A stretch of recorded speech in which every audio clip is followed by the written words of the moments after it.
আপনি বললেন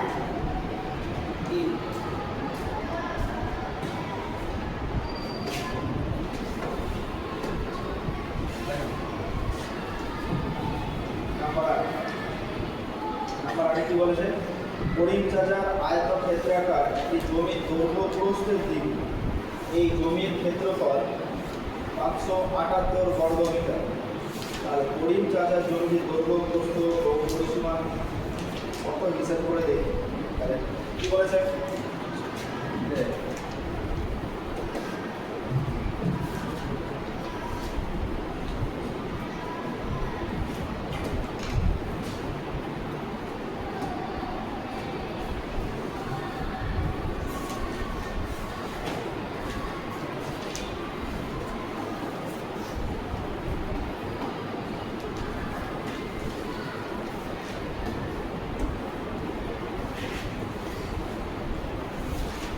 আমাদের এখানে কি বলেছে যে আয়তক্ষেত্রাকার জমির দৈর্ঘ্যটা প্রস্থে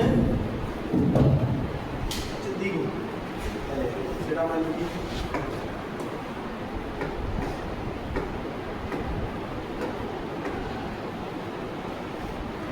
আয়তক্ষেত্রাকার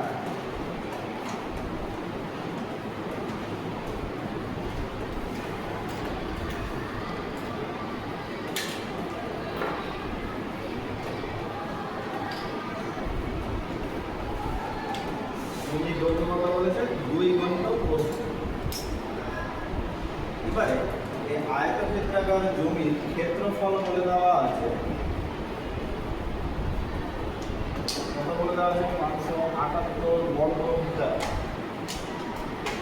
578 বর্গ মিটার। আচ্ছা আমরা তো এইখানে প্রস্থ কত সেটা তো জানি না, যেহেতু আমরা প্রস্থ এখানে কত আমরা জানি না, সেহেতু আমরা এখানে প্রস্থটা আমরা এখানে বলে নিচ্ছি। তাহলে ধরি প্রস্থ সমান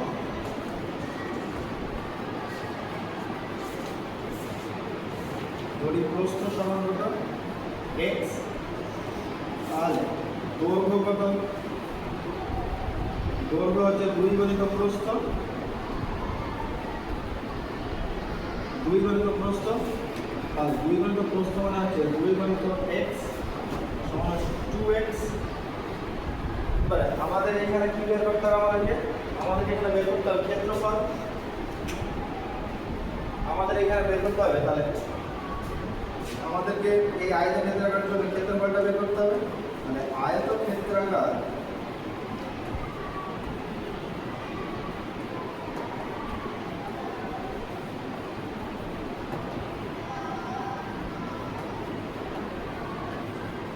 জমির ক্ষেত্রফল, আয়তক্ষেত্রাকার জমির ক্ষেত্রফলের সূত্র কি, দৈর্ঘ্য গুণিত প্রস্থ। তাহলে এই হলো দৈর্ঘ্য গুণিত প্রস্থ। দৈর্ঘ্য কত, দৈর্ঘ্য হচ্ছে আমাদের 2x, এই হলো দৈর্ঘ্য হলো 2x, এর সাথে প্রস্থ তাহলে গুণ, তাহলে এই হলো প্রস্থ গুণ। তাহলে 2x এর সাথে x গুণ করলে পরে হয় 2x স্কয়ার, এই হলো 2x স্কয়ার। এবারে বলেছে যে আমাদের এইখানে এই 2x স্কয়ার সমান হচ্ছে 578। আমাদের এখানে কি বলেছে 2x স্কয়ার সমান 578।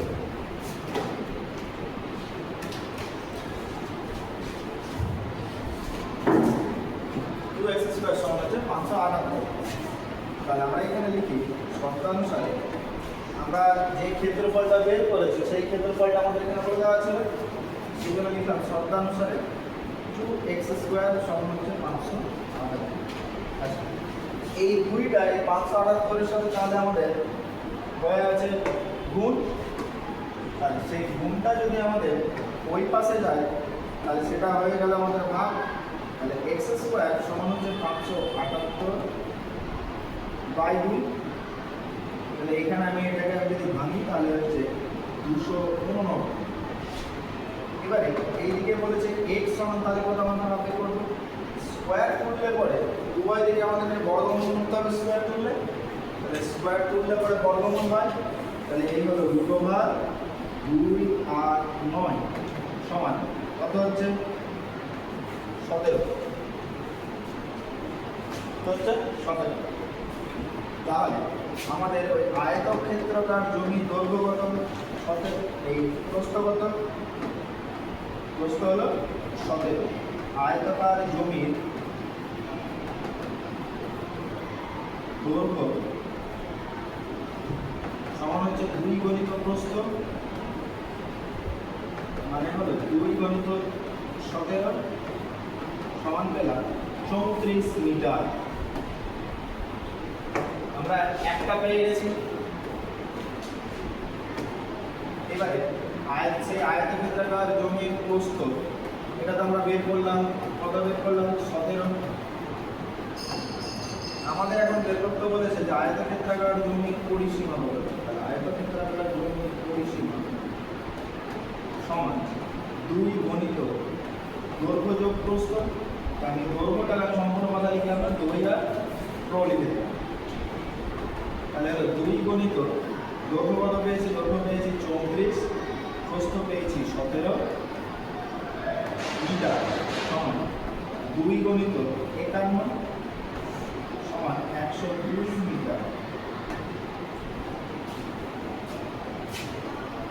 এইটা আমাদের একটা উত্তর, এইটা একটা উত্তর, আর এইটা একটা উত্তর।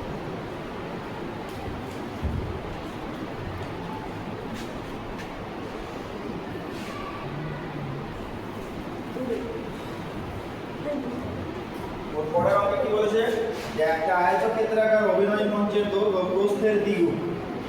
তাহলে এখানে কি বলা হয়েছে? দৈর্ঘ্য সমান বলা হয়েছে 2 গণিত প্রস্থ। তারপরে কি বলেছে? গোটা মঞ্চকে ত্রিপল দিয়ে ঢাকা দিতে খরচ হয় 6048 টাকা খরচ হয়। তাহলে এই যে আমরা দৈর্ঘ্য প্রস্থ লিখেছি সেটা দেখতে কেমন? আয়তক্ষেত্রাকার।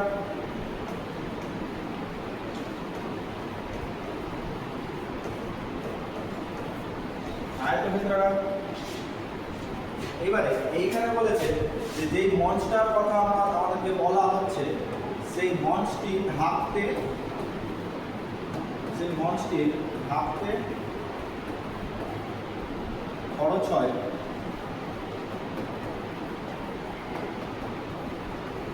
6048 টাকা। আচ্ছা, আমরা যখন কোনো কিছুতে ঢাকি, আমরা যখন কোথাও কোনো প্যান্ডেল করি, সেই প্যান্ডেলের উপরটা আমরা যখন ঢাকি একটা ত্রিপল দিই, তখন তো আমরা তার ক্ষেত্রফল ঢাকি। মাথার উপরটা আমরা যখন ঢাকি তখন তো আমরা তার ক্ষেত্রফলটা ঢাকি।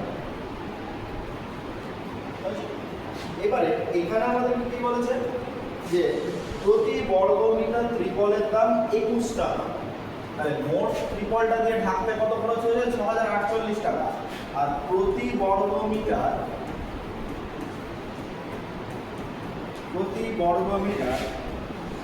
ত্রিপলের দাম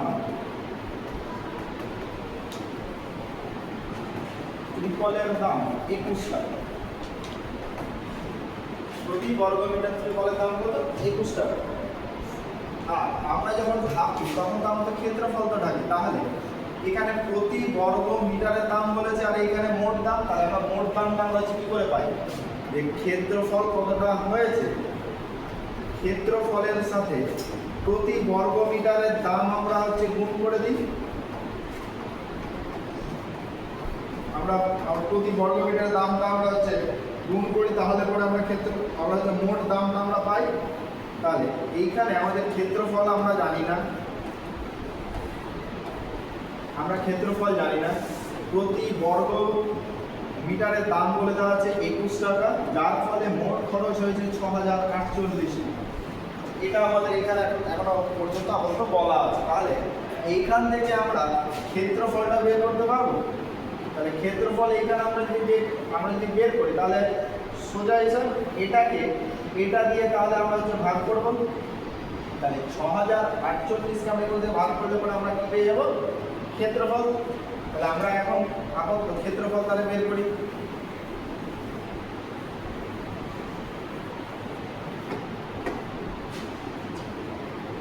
আয়তকার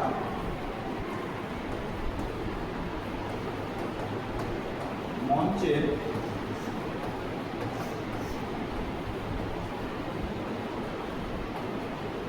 ক্ষেত্রফল সমান মোট খরচ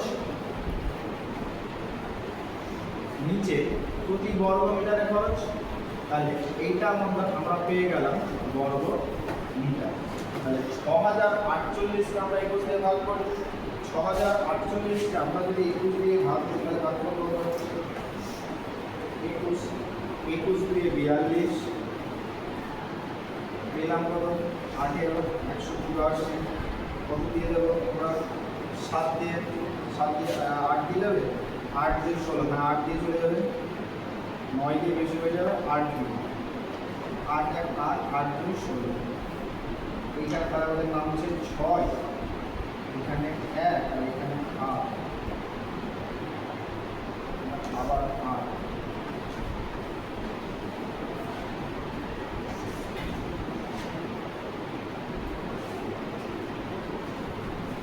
তাহলে আমরা তার ক্ষেত্রফল কত পেলাম? আমরা তার ক্ষেত্রফল পেলাম 288 বর্গ মিটার। আমরা এখন যেই আমরা আয়তাকার মঞ্চের ক্ষেত্রফলটা পেয়ে গেছি, আমরা এবারে সেই আয়তাকার মঞ্চের প্রস্থটা বের করতে পারবো। তাহলে লিখি আয়তাকার মঞ্চের প্রস্থ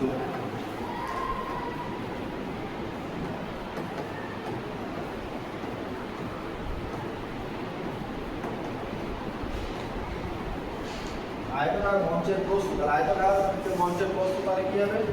সমান। তাহলে আগের অঙ্কতে আমরা করেছিলাম কি করেছিলাম, যখন হচ্ছে 2 গুণ ছিল, যত গুণ বলা ছিল আমরা সেটা দিয়ে আমরা মোট ক্ষেত্রফলকে আমরা ভাগ করেছিলাম, যত গুণ বলা ছিল সেই ভাগফলটাকে আমরা বর্গমূল করে দিয়েছিলাম। তাহলে এইখানে আমাদের কত গুণ বলা আছে? এখানে আমাদের বলা আছে 2 গুণ। তাহলে মোট ক্ষেত্রফল কত পেয়েছি? 288। একে বলেছে আমরা হচ্ছে 2 গুণ করবো। তাহলে এই আমরা একে করলাম 2 গুণ। এবারে কি এর বর্গমূল, তাহলে এর হলো বর্গমূল। তাহলে মোট আমরা একে আমরা যদি ভাগ করি তাহলে আমরা পাচ্ছি 144। এই হলো তার বর্গমূল। 144 এর বর্গমূল হয় পার মিটার।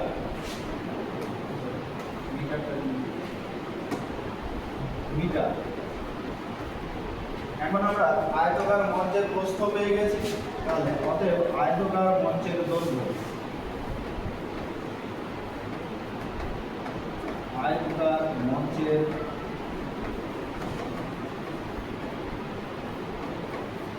দৈর্ঘ্য সমান 2 গুণিত প্রস্থ বলা ছিল। আচ্ছা 2 গুণিত 12 সমান 24 মিটার। তাহলে এখন আমরা আয়তাকার মঞ্চের দৈর্ঘ্য আর প্রস্থ পেয়ে গেছি, সেটাই আমাদের বের করতে বলা হয়েছিল।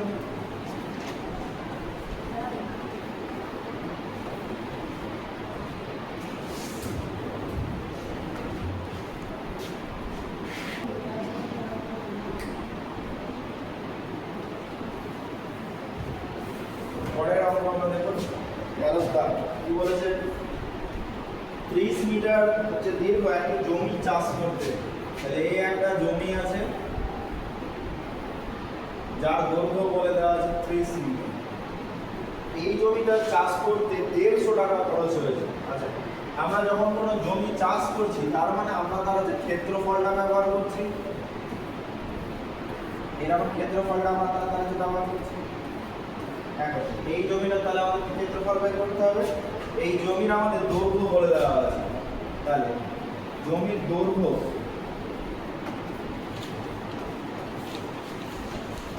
জমির দৈর্ঘ্য 30 মিটার। এখন বলেছে যে সম্পূর্ণ জমিটা চাষ করতে 150 টাকা খরচ হয়েছে। তার মানে ক্ষেত্রফল যতটা আছে তার সাথে প্রতি বর্গ মিটারের খরচটা আমরা যদি গুণ করে দিই তাহলে পরে মোট খরচ পাবো সমান হচ্ছে মোট খরচ।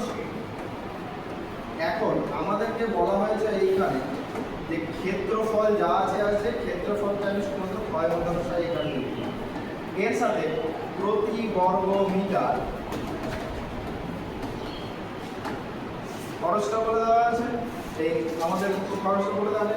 এর সাথে মোট খরচ আমাদের দেওয়া আছে। তাহলে ক্ষেত্রফলটা আমরা যদি বের করে নিই ক্ষেত্রফলটা যদি আমরা বের করে নিই, এই হচ্ছে আমাদের ক্ষেত্রফল। ক্ষেত্রফলটা যদি আমরা বের করে নিই তাহলে প্রতি বর্গ মিটারে যা খরচ হয়েছে সেটা সমানে তাহলে 105 আমাদের হচ্ছে 150 টাকা মোট খরচটা। তাহলে দুটো এই জমির এইখান থেকে আমাদের প্রতি বর্গ মিটারে কতটা খরচ হয়েছে আমরা বের করতে পারবো। মোট খরচে ক্ষেত্রফল দিয়ে আমরা ভাগ করে দেবো। তাহলে এখানে আমরা একবার ধরে নিচ্ছি যে ধরি জমির প্রস্থ, জমির প্রস্থ কত x মিটার। তাহলে এখন সেই জমির ক্ষেত্রফল কত, এখন সেই জমির ক্ষেত্রফল হচ্ছে 30 গুণিত x বর্গ মিটার।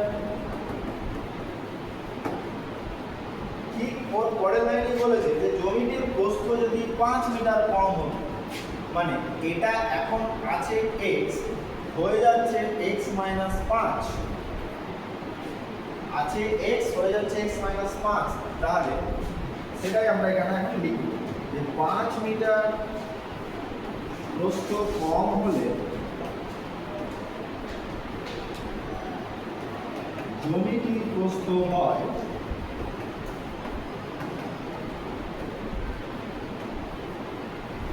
সমান x মাইনাস 5 মিটার। আমাদের জমিটির প্রস্থ কত হয় x মাইনাস 5 মিটার। তাহলে এক্ষেত্রে আমাদের জমিটির ক্ষেত্রফল কত, এক্ষেত্রে যখন 5 মিটার কমে যাচ্ছে সেক্ষেত্রে আমাদের জমিটির ক্ষেত্রফল সমান, দৈর্ঘ্য ছিল আমাদের 30, প্রস্থটা কত হয়েছে x মাইনাস 5 এত বর্গ মিটার। তাহলে এক জায়গায় যখন সেইখানে x মিটার আমাদের প্রস্থ ছিল তখন আমরা তার প্রস্থ পেয়েছি, আমরা তার ক্ষেত্রফল পেয়েছিলাম 30x বর্গ মিটার, 30x বর্গ মিটার। আর যখন আমরা তার 5 সেন্টিমিটার কমিয়ে দিলাম প্রস্থটা তখন পাচ্ছি 30 ইনটু x মাইনাস 5 বর্গ মিটার। এবারে যখন জমিটির ক্ষেত্রফল হচ্ছে 30x বর্গ মিটার, x বর্গ মিটার, এক্ষেত্রে খরচ কত হচ্ছে, এক্ষেত্রে খরচ হচ্ছে 150 টাকা, এক্ষেত্রে খরচ 150 টাকা। আবার যখন জমিটির প্রস্থটা যখন 5 মিটার কমে গেল তখন এক্ষেত্রে তার মোট খরচ কত হচ্ছে, এক্ষেত্রে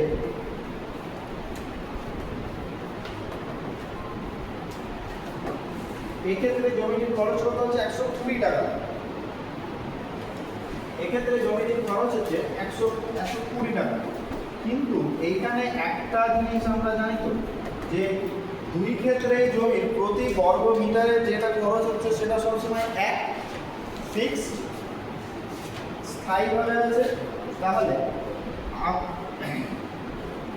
দুই ক্ষেত্রে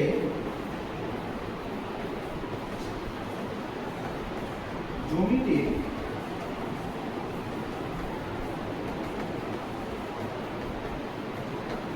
প্রতি বর্গ মিটার খরচ একই থাকবে।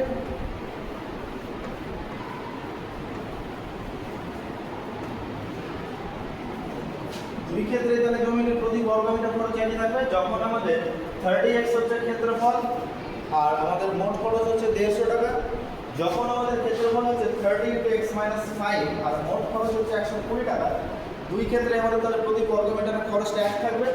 সেটাই আমরা এখন লিখব যে তাহলে শর্তানুসারে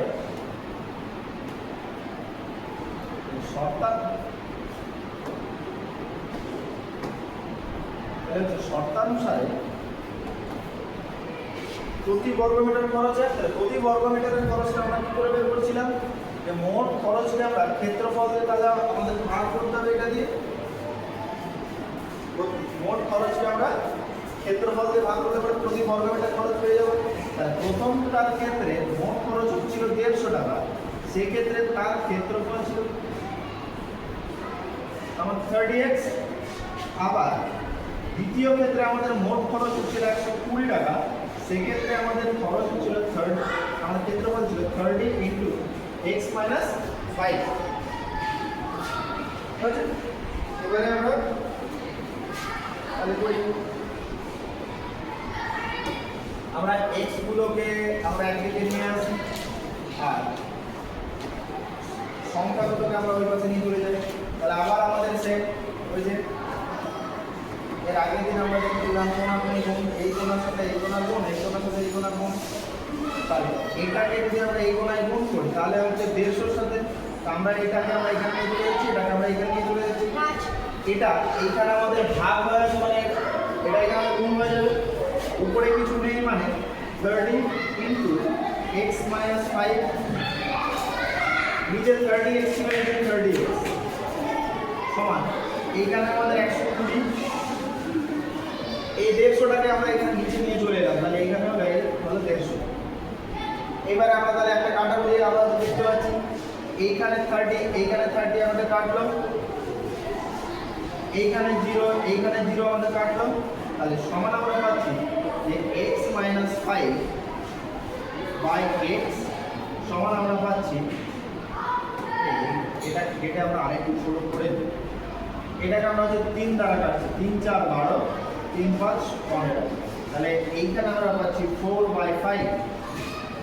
এইখানে আবার আমরা কোণাকুণি গুণ করি,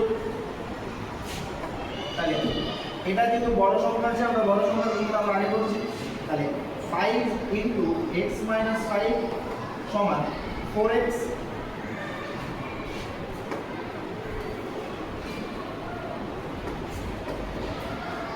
এখন আমাদের কত হচ্ছে 5x মাইনাস 25 সমান 4x। x গুলোকে একদিকে নিয়ে আসছি আর সংখ্যাগুলোকে একদিকে নিয়ে যাচ্ছি, তাহলে 4x ওই দিক থেকে চলে গেলে হয়ে গেল মাইনাস 4x, আর মাইনাস 25 ওই দিকে চলে গেলে হয়ে যায় প্লাস 25। তাহলে 5x থেকে 4x বাদ দিলে পড়ে থাকে একটা x সমান 25। তাহলে x সমান আমরা কত পেলাম 25। আমরা x আমরা কার মান ধরেছিলাম, x আমরা মান ধরেছিলাম সেই জ্যামিতির প্রস্থের, x আমরা কার মান ধরেছিলাম জ্যামিতির প্রস্থের মান ধরেছিলাম। তাহলে অতএব আয়তাকার জ্যামিতির প্রস্থ